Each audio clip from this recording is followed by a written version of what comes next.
Peuple congolais, Monsieur Félix Tshisekedi joue avec le feu comme un gamin. Il continue de jouer avec le feu.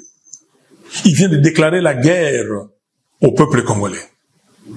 Comme Aki Sangani, il vient de réitérer sa position de changer la constitution à Lubumbashi. Mais laissez-moi vous dire qu'il ne réussira pas. Il ne réussira pas parce que je veux me mettre debout avec vous, peuple congolais, pour lui barrer la route.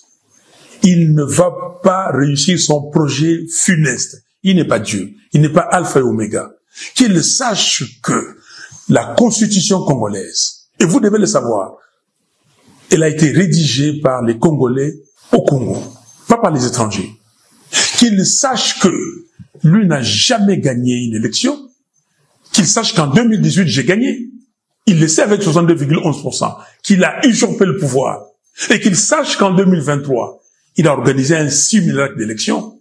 Donc, peuple congolais, vous avez vos représentants légitimes. Je suis votre commandant, le président élu. Donc, vous ne pouvez pas écouter Tshisekedi, ou Tshisekedi ne peut pas vous faire peur. Il va voir ce que les Congolais vont lui réserver. Et je suis là et je serai devant vous. Monsieur Tshisekedi, il parle de l'article 217. Mais je lui demande qu'il aille lire cet article et qu'il complète sa lecture avec l'article 214.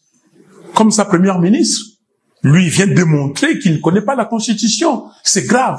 Ce n'est pas lui qui a amené le pays à l'EAC. C'est lui qui a fait adhérer le pays à l'EAC. C'était quoi l'EAC? Est-ce qu'il a compris les conséquences? À l'EAC, c'est là où certains pays africains pouvaient prendre certaines portions de notre territoire. Pas la Constitution. Qu'il me cite un seul article de la Constitution qui l'empêche de récupérer Bunagana et les 120 autres localités occupées aujourd'hui par le M23. Qu'il me donne un seul article qui lui permet d'encourager la corruption, de laisser les deniers publics être volés par n'importe qui. Qu'il me donne un seul article qui l'empêche d'améliorer les conditions sociales des Congolais. Un seul. Non, ça n'existe pas. C'est un faux fuyant.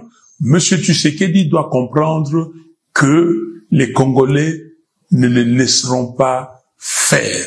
Donc je suis avec vous, et avec vous, nous allons lui barrer la route. Qu'il sache, et comme on dit en français, à bon entendeur, salut.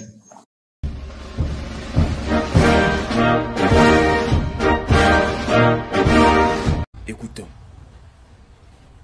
Quant à tous ceux qui semblent se préoccuper à longueur de journée de mon avenir politique, je tiens à dire, tout en les en remerciant, que la République démocratique du Congo est une démocratie constitutionnelle et que toutes les questions pertinentes relatives au sort des institutions et de leurs animateurs sont réglées de manière satisfaisante par la Constitution. Qui est celui-là qui va m'interdire, moi, le garant de la nation, à ne pas faire ça?